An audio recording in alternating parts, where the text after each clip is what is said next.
Good morning.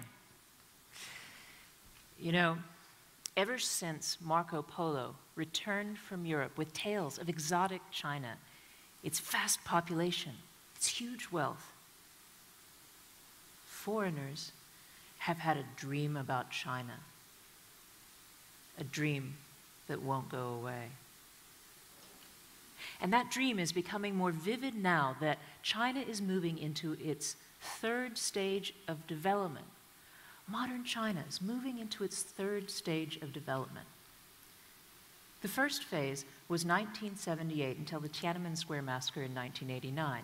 And in that, China took these baby steps towards capitalism, like it let collective farmers choose which crops to plant. The second phase was post-Tiananmen Square until the global financial crisis.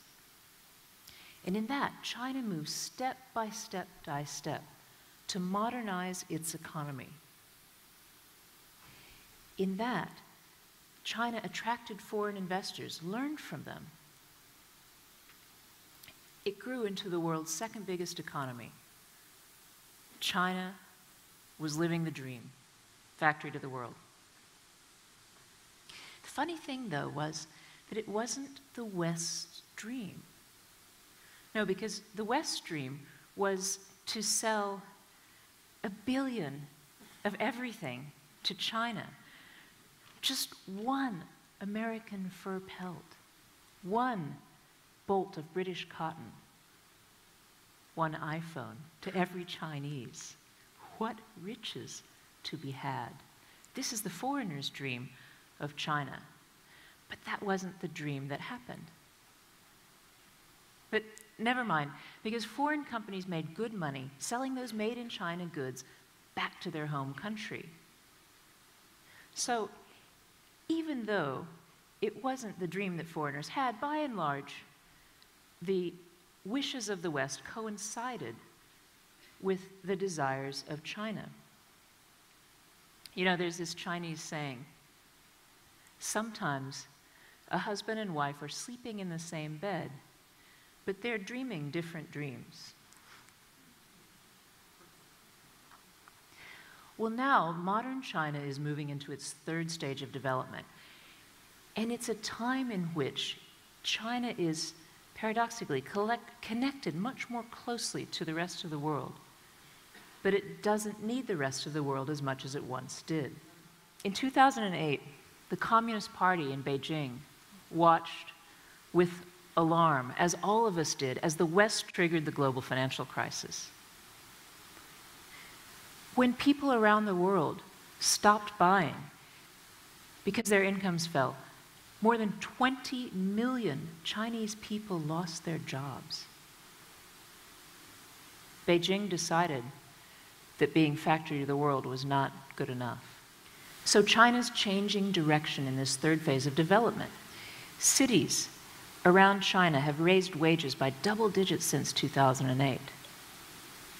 Beijing is trying to foster innovation, so it has subsidies for electric cars, biomedical research, green energy. China wants its people to go beyond factory work to white-collar work. And why not? The children of China's peasants have already learned from foreign companies how to make cars and computers. They staff research and development centers. They can build their own airplanes. Beijing wants its people to invent things again.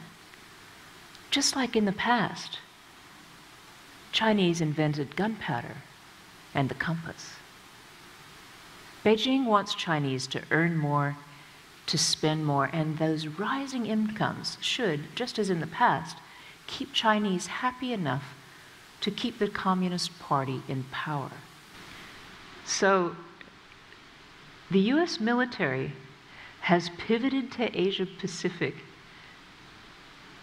because companies changed the way they made your shirt and your iPhone. Globalization has had the strangest effects. It really has. It's brought China so much closer to the rest of the world. But In China's next stage of development, it's choosing its own path. It's choosing what makes sense for its 1.3 billion citizens. Why wouldn't it? And now is the time for all of us to pay attention to China's dream for itself, because that's the dream most likely to come true. Thank you.